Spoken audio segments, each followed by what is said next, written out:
L'abandon à la providence divine du Père Jean-Pierre de Caussade de la Compagnie de Jésus, chapitre 7, suite.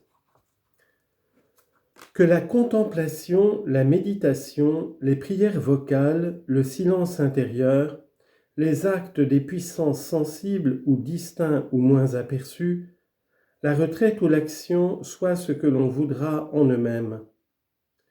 Le meilleur de tout cela pour l'âme est tout ce que Dieu en veut au moment présent. Et l'âme doit regarder tout cela avec une parfaite indifférence, comme n'étant rien du tout. Aussi, ne le voyant qu'en lui, doit-elle prendre et laisser toute chose à son gré, pour ne vivre et ne se nourrir et n'espérer qu'en cet ordre, et non dans les choses qui n'ont de force et de vertu que par lui. Elle doit dire à chaque moment et à l'égard de tout, comme saint Paul, « Seigneur, que voulez-vous que je fasse ?» Actes des Apôtres, chapitre 9, verset 6. Et non ceci et cela, mais tout ce que vous voudrez. L'esprit aime cela, le corps ceci, mais, Seigneur, je ne veux que votre sainte volonté. L'oraison, l'action, la prière vocale ou mentale, en acte ou en silence, en foi ou en lumière, en distinction d'espèce ou en grâce générale, tout, Seigneur, n'est rien, car votre volonté est le réel et l'unique vertu de tout cela. C'est elle seule qui est le point de ma dévotion, et non les choses quelque sublimes ou élevées qu'elles soient. Car c'est la perfection du cœur et non de l'esprit qui est le terme de la grâce. La présence de Dieu qui sanctifie nos âmes est cette habitation de la Sainte Trinité qui s'écoule au fond de nos cœurs lorsqu'ils se soumettent à la divine volonté. Car la présence de Dieu qui se fait par l'acte de la contemplation n'opère en nous cette union intime que comme les autres choses qui sont de l'ordre de Dieu. Elle tient toujours le premier rang entre elles parce qu'elle est le moyen excellent de s'unir à Dieu, lorsque la divine volonté ordonne qu'on en fasse usage. C'est par l'union à la volonté de Dieu qu'on jouit de lui, qu'on le possède, et c'est une illusion de chercher cette divine jouissance par un autre moyen. La volonté de Dieu est le moyen universel. Le moyen n'est ni de cette manière ni de cette autre, mais il a la vertu de sanctifier toutes les manières et toutes les façons particulières. Cette divine volonté s'unit à nos âmes en 1000 façons différentes, et celle qu'elle nous approprie est toujours le meilleur pour nous. Toutes doivent être estimées et aimées, car tout dans ce qui les accompagne est l'ordre de Dieu, qui s'accommode à chaque âme pour opérer l'union divine, choisissant pour cela la matière. Et les âmes doivent s'en tenir à ce choix sans en faire elles-mêmes, préférant cette pratique de cette volonté adorable, l'aimer et l'estimer d'eux-mêmes dans ce qu'ils marquent aux autres. Par exemple, si ce même ordre me prescrit des prières vocales, des sentiments affectifs, des lumières sur les mystères, j'aimerais et estimerais le silence et la nudité que la vue de la foi opère dans les autres, mais pour moi, je ferai usage de ce devoir présent et par lui je m'unirai à Dieu. Je ne réduirai point comme les quiétistes toute la religion au néant d'actions distinctes, méprisant tout autre moyen. Car ce qui fait la perfection est l'ordre de Dieu qui rend bon à l'âme tout moyen auquel elle l'applique. Non, je ne donnerai ni borne, ni figure, ni limite à la volonté de Dieu, mais je la recevrai sous toutes les formes par lesquelles elle voudra se communiquer et estimerai toutes celles où il lui plaira s'unir aux autres. Ainsi, toutes les âmes simples n'ont qu'une seule voie générale qui se différencie et se particularise en tout pour faire la variété de la robe mystique. Toutes les âmes simples s'approuvent et s'estiment réciproquement les unes les autres. elles se disent toutes, allons chacune par notre sentier au même terme, unies dans le même point et par le même moyen de l'ordre de Dieu qui est en nous si varié. C'est dans ce sens qu'il faut lire la vie des saints et les livres spirituels sans jamais prendre le change et quitter sa voie.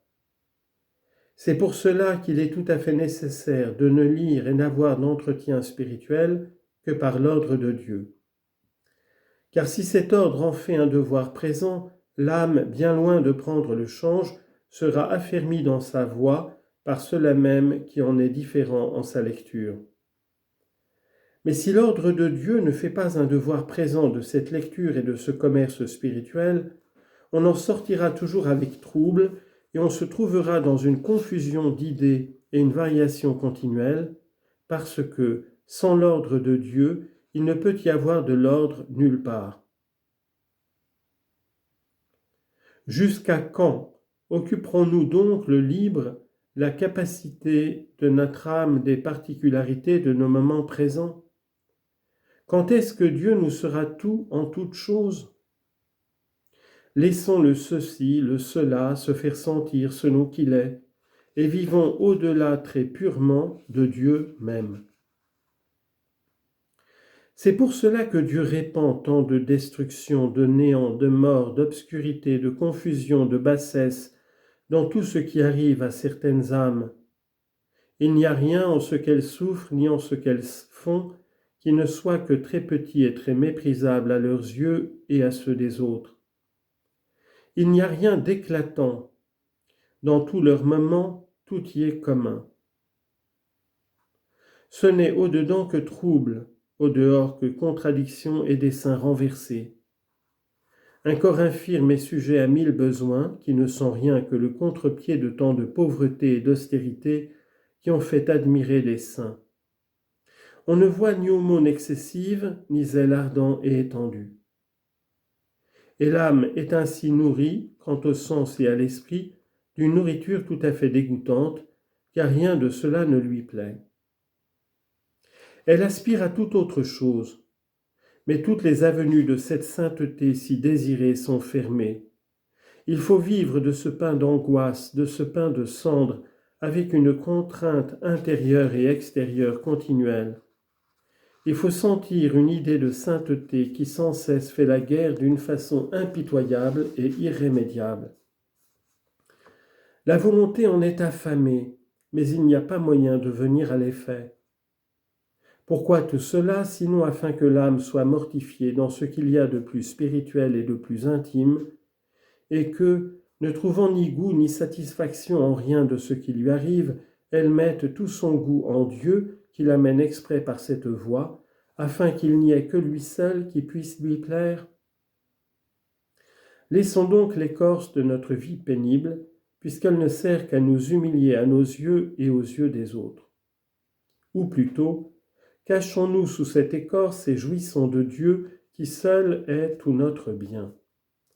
Servons-nous de cette infirmité, de ces besoins, de ces soins, de ces nécessités de nourriture, d'habits, de meubles, de mauvais succès, de ce mépris des autres, de ces craintes, incertitudes, de ces troubles pour trouver tout notre bien en la jouissance de Dieu, qui par ces choses se donne à nous entièrement à nous comme notre unique bien.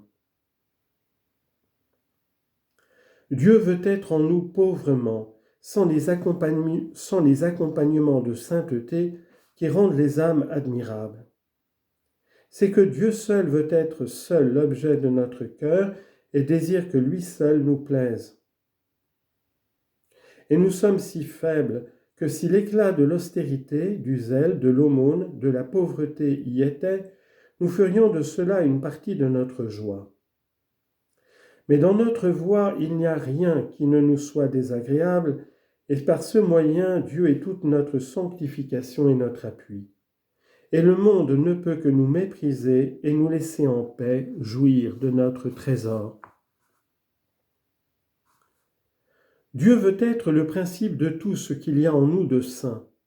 Et pour cela, tout ce qui dépend de nous et de notre fidélité active est très petit et tout l'opposé se semble de la sainteté. Il ne peut y avoir en nous rien de grand aux yeux de Dieu que par voie passive.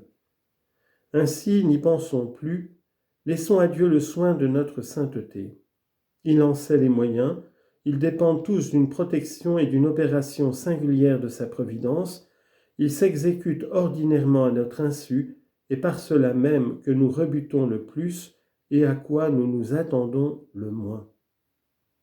Marchons en paix dans les petits devoirs de notre fidélité active, sans aspirer au grand, car Dieu ne veut pas se donner par nos soins. Nous serons les saints de Dieu, de sa grâce et de sa providence spéciale. Il sait le rang qu'il veut nous donner.